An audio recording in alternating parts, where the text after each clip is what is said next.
Hello everyone, स्वागत है आप सभी लोगों का कल्याण इंस्टीट्यूट यूट्यूब चैनल पे। आज हम इस वीडियो के माध्यम से मांग की आय लोच को जानने और समझने का प्रयास करेंगे, जिसके अंतर्गत हम ये समझेंगे कि जो ये मांग की आय लोच है इसका क्या अर्थ होता है, क्या मतलब होता है, और जो ये मांग की आय लोच है इसके कितने और कौन कौन से प्रकार है, उन सभी प्रकारों को भी एक एक करके समझने का प्रयास करेंगे। तो इस तरह से आज की इस वीडियो के अंतर्गत हम ये सब समझने वाले हैं। तो आप इस वीडियो को अंत तक जरूर देखिएगा, और अगर चैनल को अभी तक सब्सक्राइब नहीं किया है तो चैनल को जरूर सब्सक्राइब कर दीजिएगा। तो चलिए समझते हैं कि मांग की आय लोच ये क्या है, इसका क्या अर्थ है। मांग की आय लोच यानी कि आय में होने वाले प्रतिशत परिवर्तन के कारण मांग में होने वाले प्रतिशत परिवर्तन का अनुपात ही मांग की आय लोच कहलाती है। यानी कि मांग की आय लोच का मतलब ये होता है कि जब हमारी इनकम में परिवर्तन होता है तो उसके फलस्वरूप हमारी मांग में किस तरह का परिवर्तन होता है, कितना परिवर्तन होता है, उसका अनुपात ही मांग की आय लोच कहलाती है। कि किस तरह से कितना प्रतिशत परिवर्तन हमारी आय में हुआ और उसके फलस्वरूप उसके कारण हमारी जो मांग है, हमारी जो डिमांड है, उसमें कितने प्रतिशत का परिवर्तन हुआ है, इसका अनुपात ही मांग की आय लोच कहलाती है।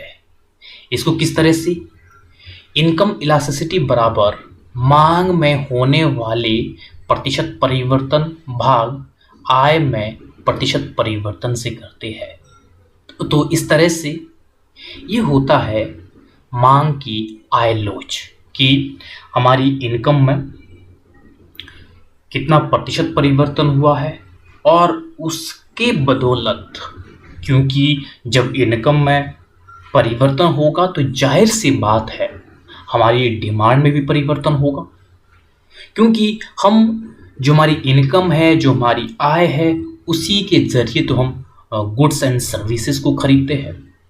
तो जाहिर सी बात है उसका इम्पैक्ट हमारी डिमांड पे पड़ता है। तो इस तरह से इनकम में प्रतिशत परिवर्तन के कारण हमारी डिमांड में प्रतिशत परिवर्तन का अनुपात ही मांग की आय लोच कहलाती है। तो यह है मांग की आय लोच का अर्थ। अब हम इसकी बात मांग की आय लोच के प्रकार को समझ लेते हैं कि कितने प्रकार और कौन कौन से प्रकार होते हैं। मांग की आय लोच के 3 प्रकार होते हैं। इन तीनों प्रकारों को एक एक करके समझते हैं। सबसे पहला है धनात्मक आय लोच। धनात्मक यानी कि जैसे शब्द से प्रतीत हो रहा है कि जिस दिशा में इनकम गति करेगी उसी दिशा में डिमांड भी गति करेगी। तो ये हो गया धनात्मक संदर्भ में। कि धनात्मक आय लोच ये किस तरह से होगा, ये अक्सर सामान्य वस्तुओं के संदर्भ में देखा जाता है। जो नॉर्मल गुड्स होती है उन वस्तुओं की स्थिति में ये धनात्मक आय लोच देखा जाता है। इसमें क्या होता है, आय लोच धनात्मक होती है क्योंकि आय बढ़ने पर हमारी डिमांड यानी कि मांग बढ़ जाएगी। कि जिस दिशा की ओर इनकम बढ़ेगी उसी दिशा की ओर हमारी डिमांड बढ़ेगी। कि जब आय बढ़ेगी, जब लोगों के हाथों में पैसा होगा तो जाहिर सी बात है वो अधिक वस्तुओं को खरीदेंगे, तो हमारी डिमांड इंक्रीज हो जाएगी। तो इस तरह से ये धनात्मक आय लोच है। इसके अंतर्गत कुछ अन्य प्रकार होते हैं जिसमें कि इकाई से अधिक आय लोच। इकाई से अधिक आय लोच यानी कि यहां पे मांग में प्रतिशत परिवर्तन आय में प्रतिशत परिवर्तन की तुलना में अधिक होता है। यहां पे जो डिमांड में जो प्रतिशत परिवर्तन होगा वो यहां पे आय में प्रतिशत परिवर्तन की तुलना में अधिक होगा। यानी कि ये साफ साफ ये बताता है कि इनकम में कम परिवर्तन होगा लेकिन जो डिमांड है उसमें बहुत ज़्यादा परिवर्तन होगा।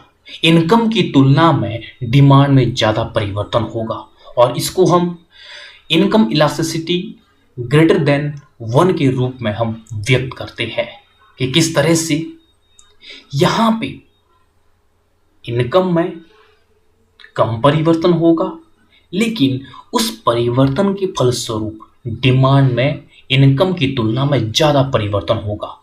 और ऐसी स्थिति हम कहाँ देखते हैं? अक्सर ऐसी स्थिति हम विलासिता की वस्तुओं पर देखते हैं। जो महंगी वस्तुएं होती है उन वस्तुओं पर हम इकाई से अधिक आय लोच देखते हैं, क्योंकि यहाँ पे लोग इनकम में परिवर्तन की तुलना में यहाँ पे डिमांड में ज़्यादा परिवर्तन देखा जाता है। तो इस तरह से यह है इकाई से अधिक आय लोच। और अगला प्रकार है इकाई के बराबर आय लोच। इकाई के बराबर यानी कि ये साफ साफ ये बताता है कि मांग में प्रतिशत परिवर्तन और आय में प्रतिशत परिवर्तन ये दोनों ही बराबर हो गए, कि जितना आय में परिवर्तन होगा उतना ही हमारा जो डिमांड है, जो मांग है, उसमें भी परिवर्तन होगा। और इसको हम इनकम इलास्टिसिटी बराबर 1 के रूप में हम व्यक्त करते हैं। और ये जो स्थिति है इकाई के बराबर आय लोच, ये अक्सर आरामदायक वस्तुओं के संदर्भ में देखा जाता है कि जैसे जितनी लोगों की इनकम बढ़ती है तो लोग आरामदायक वस्तुओं की ओर शिफ्ट होने लगते हैं, आरामदायक वस्तुओं की डिमांड वो करने लगते हैं।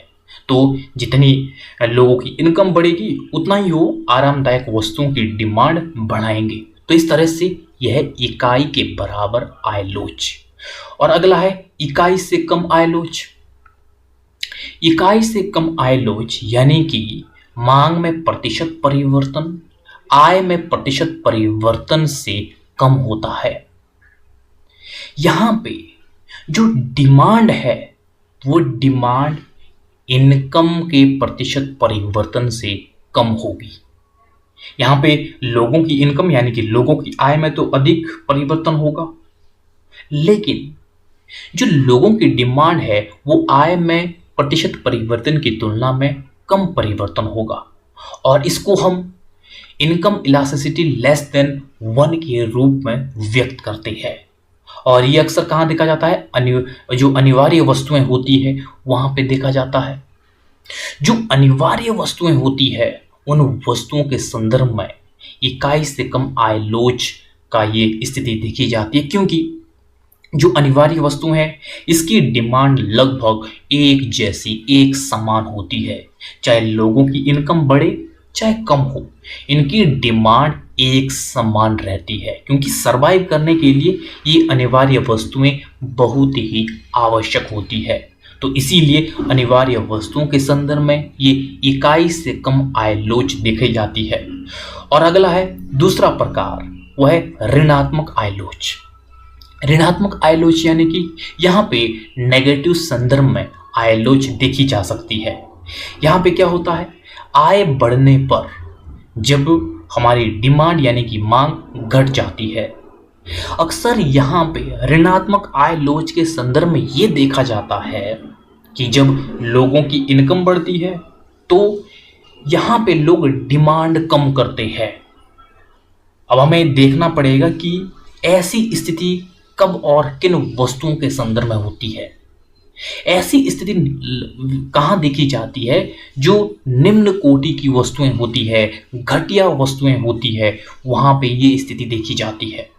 क्योंकि जब लोगों की इनकम कम होती है तो लोग उन घटिया वस्तुओं की ओर शिफ्ट होते हैं जो कम कीमत पर मिलती है। जब लोगों की इनकम बढ़ती है तो लोग किस तरह से वो घटिया वस्तुओं के संदर्भ में वो किस तरह से डिमांड करते हैं। तो यहाँ पे ये देखा जाता है कि किस तरह से आय बढ़ने पर इन वस्तुओं की डिमांड घट जाती है। जाहिर सी बात है, जब लोगों की आय बढ़ेगी तो लोग इन घटिया वस्तुओं को नहीं खरीदेंगे, और जब लोगों की आय कम होगी तो लोगों को मजबूरी में उन घटिया वस्तुओं को खरीदना पड़ता है। तो इस तरह से घटिया वस्तुओं के संदर्भ में जो ये निम्न कोटि की वस्तुएं हैं, इनकी जो आय लोच है वो ऋणात्मक होती है, क्योंकि आय बढ़ने पर इन वस्तुओं की डिमांड कम की जाती है। और अगला तीसरा प्रकार है शून्य आय लोच। शून्य आय लोच यानी कि जब आय में परिवर्तन के कारण मांग में कोई भी परिवर्तन नहीं होता है।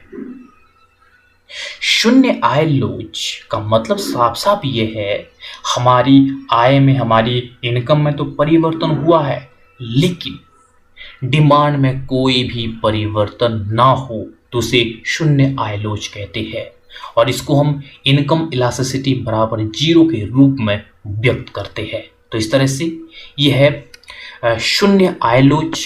और यहाँ पे हमने आय लोच के संदर्भ में ये कितने प्रकार है कि मांग की आय लोच के ये कौन कौन से प्रकार है, जिसमें कि हमने 3 प्रकारों को यहाँ पे समझा है और तीनों प्रकारों को एक एक करके विस्तार पूर्वक आसान शब्दों में जानने और समझने का प्रयास किया है।